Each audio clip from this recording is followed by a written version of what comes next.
you very much, everybody. Days before the 2016 election, Donald Trump made it clear that if elected president, he was going to scrap Barack Obama's deal with Cuba. We will cancel Obama's one-sided Cuban deal made by executive order if we do not get the deal we want and the deal that people living in Cuba and here deserve. The United States broke off relations with Cuba in 1961, concerned about the threat of a communist government just 145 kilometers from the U.S. mainland. That year, U.S. President John F. Kennedy tried to depose revolutionary leader Fidel Castro in a failed military operation by Cuban exiles known as the Bay of Pigs. The next year brought the Cuban Missile Crisis and a 13-day standoff between Washington and Moscow over Soviet nuclear weapons on the island.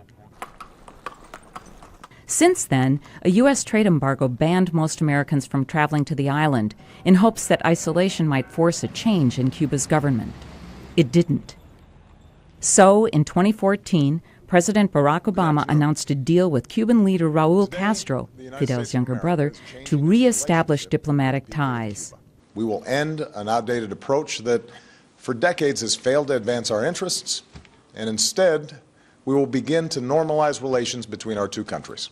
El gobierno revolucionario tiene la disposición de avanzar. The revolutionary government is ready to advance in the normalization of relations, convinced that both countries can cooperate and coexist in a civilized manner for mutual benefit, beyond the differences we have and will have.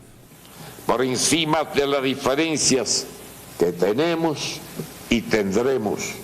The deal, negotiated with help from Pope Francis, called for reopening embassies, exchanging prisoners, and easing banking and travel restrictions. Critics, such as Senator Marco Rubio, whose parents came from the island, called Obama's move profoundly disappointing. The White House has conceded everything and gained little. They gained no commitment on the part of the Cuban regime to freedom of press or freedom of speech or elections. Also critical of the deal, Berto Soler, the leader of Cuba's most recognized opposition group, the Ladies in White. Obama wanted or thinks that this is going to favor the people of Cuba, and it really is not. Everything coming directly to the Cuban government is to benefit the Cuban government and not the people of Cuba. Since the thaw, U.S. firms have made some deals with Cuba, mostly involving communications, airlines, and cruises.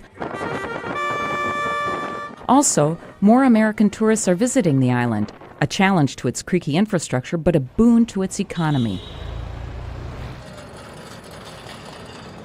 Havana still has some unmet demands, including the return of the U.S. naval base in Guantanamo Bay and lifting of the U.S. trade embargo. For VOA News, Carol Guensberg.